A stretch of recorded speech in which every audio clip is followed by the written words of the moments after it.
మీ business ఏదైనా మీ ఊర్లో promotion చేయాలంటే అది సుమన్ టీవీతోనే సాధ్యం. ఇప్పుడే సంప్రదించండి.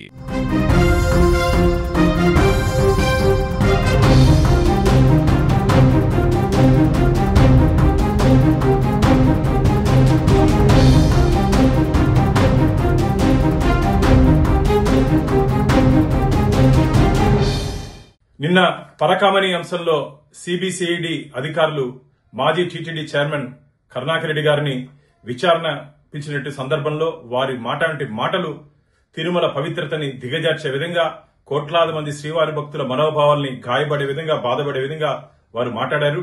వారు పరకామణి గురించి అడిగితే పెట్టకథలు చెప్తారు.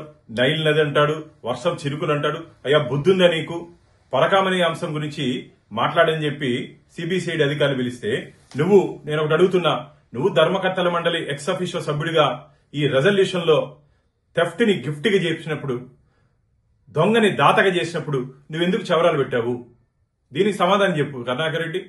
నాకు సంబంధం లేదు, నాకు సంబంధం లేని దాంట్లో వీళ్ళందరూ లోకేష్ బాబు వీళ్ళందరూ కలిసి నన్ను తగిలిస్తున్నారని చెప్పి ఒక అబద్దపు అసత్య ప్రచారాన్ని చేస్తావు.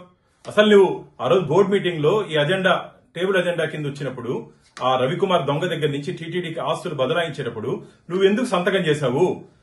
నేను నిప్పు నేను ఉప్పు అంటున్నావు కదా, ఆ రోజు ఎందుకు సంతకం చేశావు? దీని వెనకాల పూర్తిగా వైసీపీ నాయకుల హస్తం ఉంది. ఆ రోజు రాజీ చేసిన దాంట్లో టీటీడీలో ఉన్నట్టు కొందరు ఉన్నతాధికారుల దగ్గర నుంచి తాడిపల్లి ప్యాలెస్ లో ఉన్నట్టు కొందరు ఉన్నతాధికారుల వరకు, రాజకీయ నాయకుల వరకు దీంట్లో సంబంధం ఉంది. పరకామణి అంశం వదిలే ప్రసక్తే లేదు. ఖచ్చితంగా ఆఖరి పైసా శ్రీవారి ఖజానాకి జమ అయ్యేంత వరకు ఖచ్చితంగా దీని మీద మేము పోరాటం చేస్తూనే ఉంటాం. అంతేకాకుండా ఈ పరకామణి అంశంలో ఆ సీసీటీవీ ఫుటేజెస్, ముఖ్యమైనటువంటి ఆ రవికుమార్ దొంగలించేటప్పుడు ఆ సీసీటీవీ ఫుటేజెస్ ఎందుకు తొలగించబడ్డాయి? దానికి కూడా సమాధానం చెప్పాల్సిన బాధ్యత కరుణాకర్ రెడ్డి మీద ఉంది. ఆ రోజు విజిలెన్స్ ఇన్స్పెక్టర్ శివశంకర్ భక్తుల డబ్బులు దోచుకున్నారని చెప్పి విజిలెన్స్ రిపోర్ట్ ఇస్తే ఆయన మీద క్రిమినల్ యాక్షన్స్ తీసుకోకుండా ఎందుకు ఆయన్ని సొంత డిపార్ట్మెంట్ కి బదిలీ చేశారు? కొండ మీద 5 లడ్లు 10 లడ్లు బ్లాక్ లో అమ్మితే రిమాండ్ కి పంపించిన సందర్భాలు నీకు తెలియదా? అలాంటప్పుడు పరకామణి విషయంలో గాని మిగతా అంశాల్లో మీరు ఎందుకు చెట్టు కింద పంచాయతీ చేసి, లోక్ అదాలత్లో పంచాయతీ చేసి అంతా మీరున్నటువంటి సమయంలోనే జరిగింది.